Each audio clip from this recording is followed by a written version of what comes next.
Hi guys, happy last week. So today I'm going to go over the lesson and the other things we're doing this week, and we're going to talk about the paper a little bit because it's the last week. We're turning in the final writing stage 11. So I'm going to go over what you need to worry about for that, and shouldn't be too much worry because we've been working on it all quarter long, and you're finally going to finish it this week. So without further ado, here we go. All right, so let's go ahead and click on our class. And I'm going to scroll down to the bottom because we're in week 11 this week, of course. And finals week is next week. And I actually decided to go ahead and unlock the module for you so you can get it done this week if you want. So the only thing that's unique about the finals week module is this exit survey. So the exit survey is really easy. It's just 5 questions where you kind of reflect on the class and, give me some feedback. And so I really appreciate it if you guys take the time to fill that out. Should be really fast and you get 5 points. So might as well. So that's in the finals week module. And then we have writing stage 11 final version. But you only have to turn that in if you don't like your grade on writing stage 11, because writing stage 11 is the same as writing stage 11 final version. So I'll get your grades back to you really fast on writing stage 11, and then you'll know, okay, I'm good with this grade, or actually I'd like to improve it a little. It's up to you. But anyway, writing stage 11 final version, same exact thing this time. So if you like your writing stage 11 grade, you don't have to turn in writing stage 11 final version at all because they're exactly the same. Okay, so first I want to go ahead and click on the lesson. Go to lesson 11 here. Come on, there we go. So for lesson 11, our goal is to help you learn how to make your paper feel finished, right? Because, you want to finish it as in, get all the pages in, but you also want it to feel finished, to feel like it's done, to look professional, sound professional, to have all your sources cited, that kind of thing. So anyway, this, that's the focus of this week's lesson. And to help you finish off your paper, I've made this grading criteria help page. And I won't go over the whole thing right now, but it goes through every single criterion in the grading criteria list. So if you look at the at the writing stage, let me show you that. So went to 101 writing stages. So in the writing stage, there's that grading criteria list here. Well, the grading criteria help page covers each and every one of these in order and explains exactly, what I mean, what I'm looking for. And it's linked here too, so I'm going to go ahead and click on it again. So I have the pages, how I define full pages, which hopefully should look familiar to you guys because I showed it to you a while back. By the way, the works cited does not count towards page length, so just an FYI there. Titles, I go over, what's a good title, what's a bad title, how do you tell, for both English 101 and 102, because this page is for both of my classes. So there's some stuff for 102 on here, but there's also, plenty of stuff for 101 on here.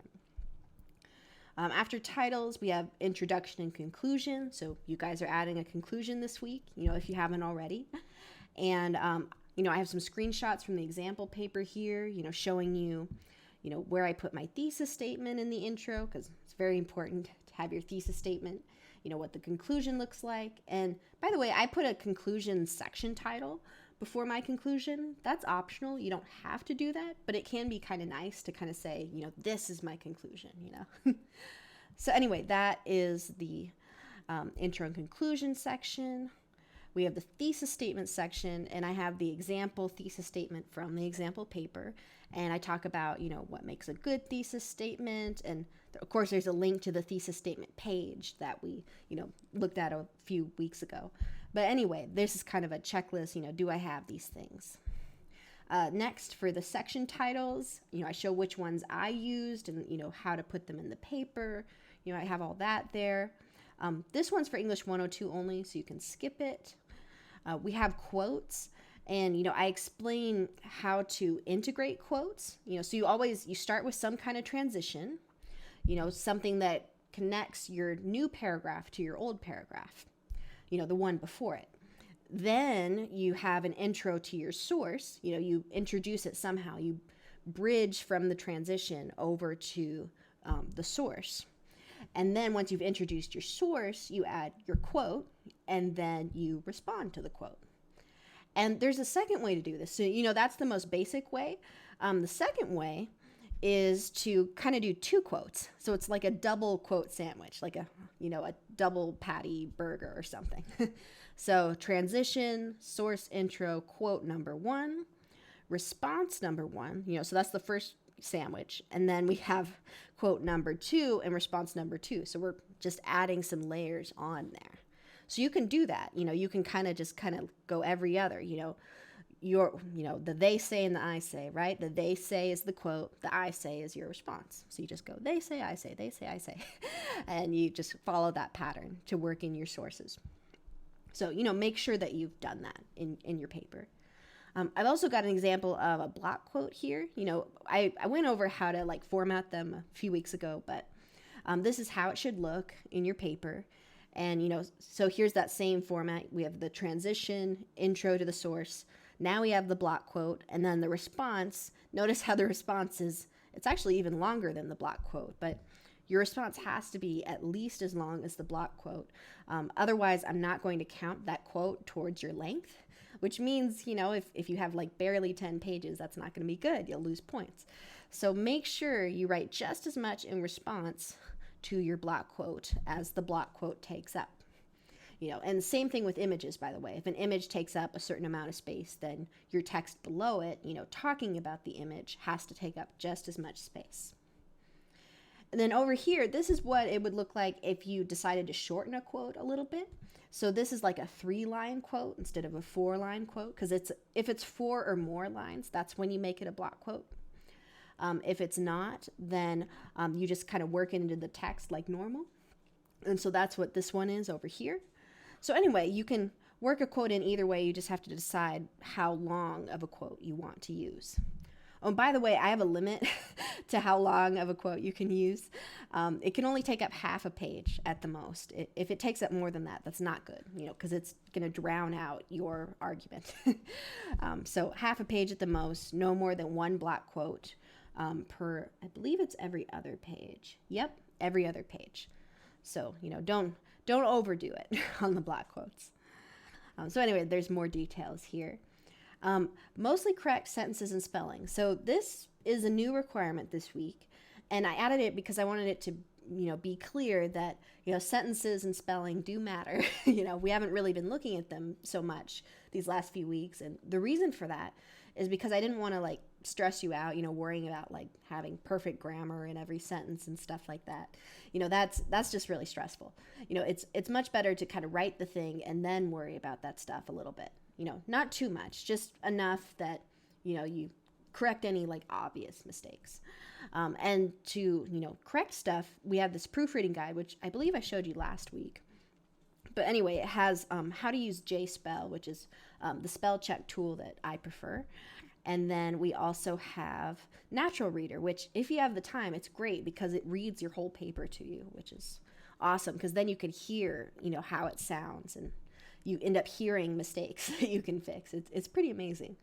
And then finally, MLA formatting and citations that look professional. I have a link to the MLA guide and, some screenshots here. And also I have a illustration here of how in-text citations work. I know I've given you links and stuff, but I wanted to show you real quick what you have to do to make sure you cited something correctly in your paper is to have the works cited entry connect to the in-text citation. So if your works cited entry starts with Boggage, Jacob, some dude's name, then when you talk about that source in the paper, you have to put Boggage in there, right? So that's why it's in the sentence. It's in parentheses. You could also work it into the sentence, say Boggage says this, then you wouldn't have to have parentheses. But that Boggage helps the audience say, oh, okay, I know which source to look at now if I want to learn more. So anyway, that's what in-text citations do. They just lead the reader to the correct entry in your works cited. So anyway, you want to make sure that all your works cited entries, that they start with, a name, usually either a name or a title, depending. And then make sure you have that name or title in the paper so that they connect. And by the way, you still have to cite things even if you don't quote. So like if you paraphrase something someone said, or if you pull some facts and statistics, you still have to say where you got them and put that in the text. So make sure you're doing that you're going in and saying, did I actually say who I got this from? Because I've noticed that in a few of your papers, that it's not always clear where you got the information from. So, make sure that it's clear, like, oh yeah, that's from that source, and then you put it in there. And then it's much clearer. And yeah, so that's the whole paper guide. Well, it's the grading criteria help page. And the criteria, they're all right here. Again, the only new things, the conclusion and the mostly correct sentences and spelling. Everything else you should already have from, previous writing stages. So, well, and of course, if your conclusion only takes up half a page, which, was normal, then you might have to write an additional half page to reach your 10 pages. If you have like 9 right now, then you'd add a half page plus a conclusion to get your 10th page. So anyway, all those directions are here. Writing stage 11. So let me go back to the 101 home. So we were looking at the lesson.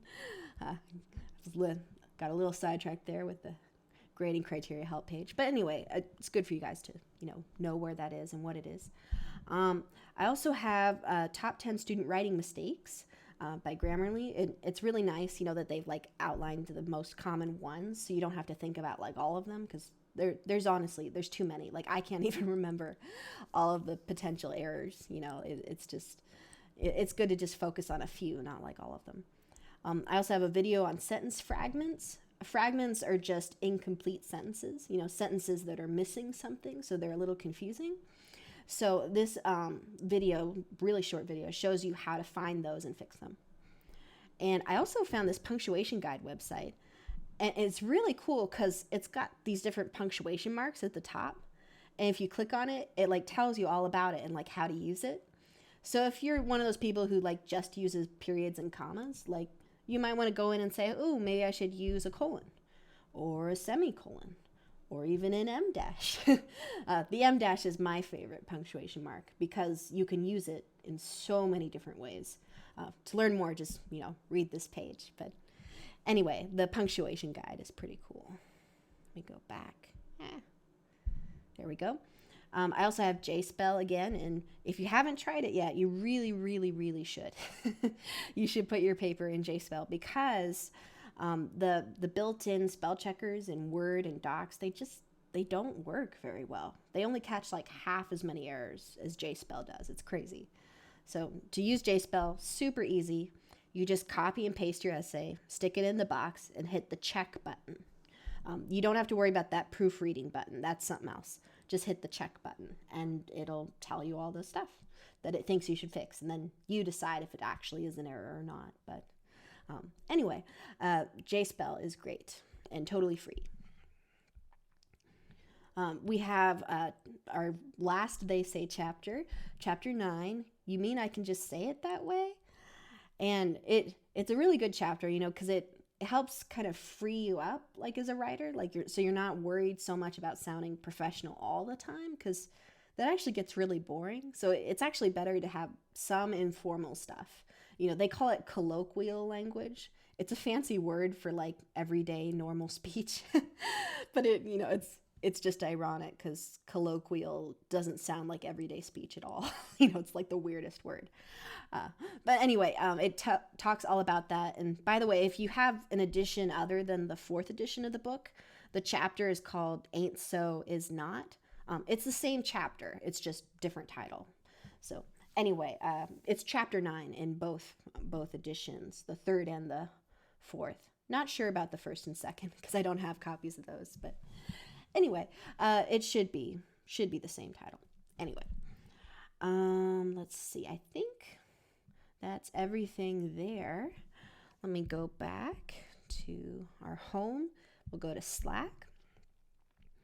So for Slack this week, we're learning about the habits of mind, which are different, ways of thinking, right? They're kind of, well, they're not. We've been learning, about distortions and, bad ways of thinking. These are good ways of thinking, ways of thinking that help you, be successful in school and in life. So anyway, you'll be looking at these and, answering a couple questions. And then for Slack B, you're just reflecting on, what you've learned this quarter. You're just going to write down 3 things you've learned and explain how you can apply them to other classes. So anyway, that is Slack 11, and the examples are posted. And for the writing stage, well, we looked at all this, which is good. So now what I want to do is show you guys the example paper. And actually, the example paper and writing stage 11 are the same. So I'm just going to click this. And it should let me, I wonder if it'll let me do that. Yeah, there we go. It should let me draw on this. Yeah, I like that. Yeah, one of the pros of the iPad is I can draw on stuff. So I just kind of wanted to take you through briefly here and show you guys kind of what I did, to make this paper, like how it's organized, how it all fits together. So first of all, I have my intro, and I start with a hook. So this is my hook here.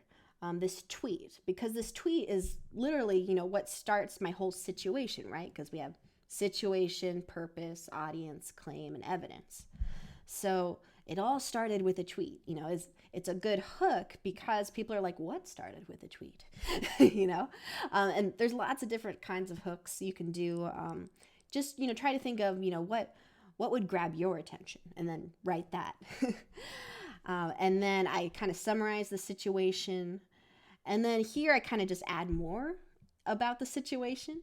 I found an article that talks about, why remakes are made, like from a financial standpoint. So I have that in there. And then finally, I lead into my thesis statement, which of course is the last sentence of the intro. That is where it goes. If your thesis statement is somewhere else, that's not good, because then it's hard to find.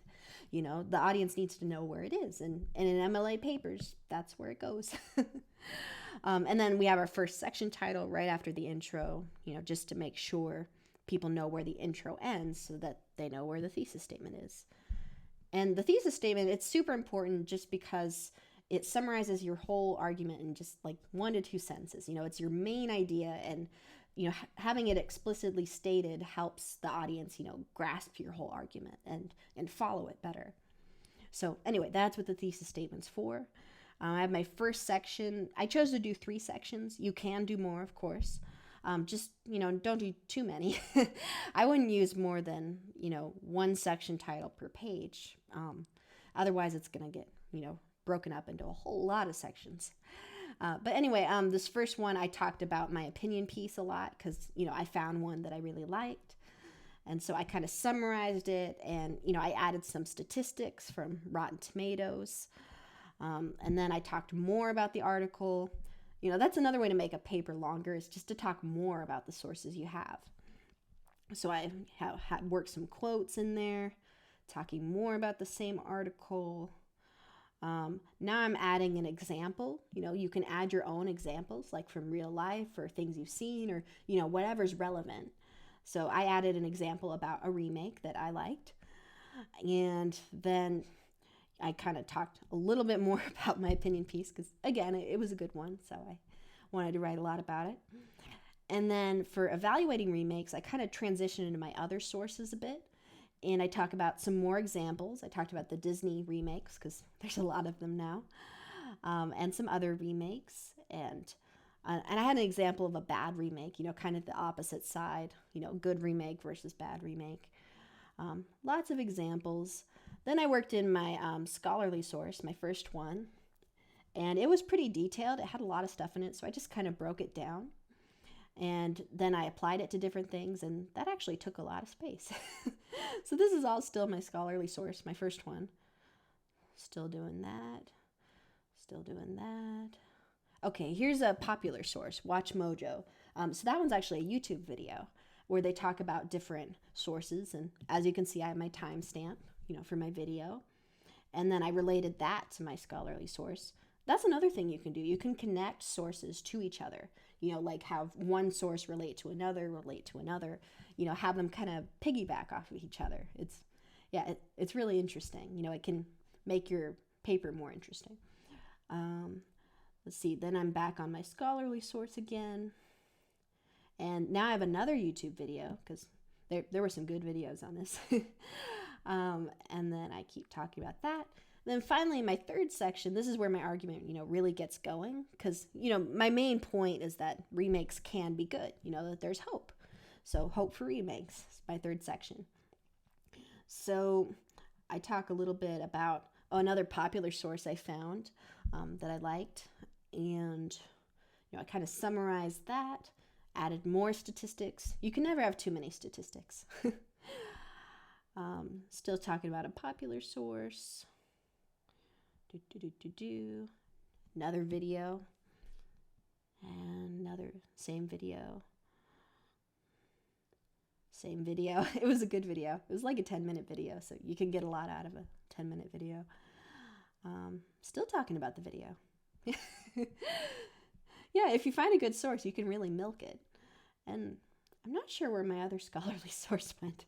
I know it's in here.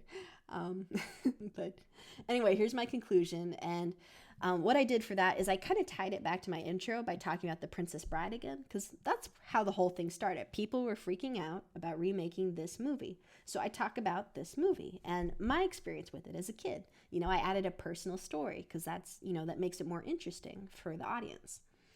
And then I kind of lead from that story into kind of a summary of my main points. And then finally, I restated my thesis statement at the end, but in a different wording, because you don't want to repeat the same wording because that just annoys people. You want to have different wording. But this last sentence here literally is just a reworded version of my thesis statement. And I did that just kind of to reinforce my main point. So if you're like trying to write a conclusion and you get stuck, something I like to do is literally like take the introduction and copy and paste it at the end and then start rewriting it. Like you can do that. You could take, what you started with and start reworking it, and it'll help kind of get past that writer's block, because it gives you something to start with instead of, nothing. So I encourage you guys to try that out if you get stuck. Just take your intro and start rewriting it, giving it different wording, maybe adding a couple things to it, and that totally works.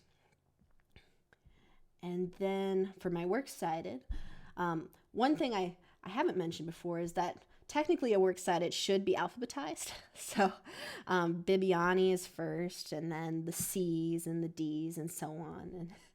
And if you forget to do it, like, I'm not going to mark down points because I've forgotten to do it like so many times. It's like a last thing that I just forget to do, but I remembered this time. So anyway, if you remember, you should alphabetize these. I have all my sources here. They all look nice. They're all double spaced, same font and size as the rest of the paper. Everything looks good.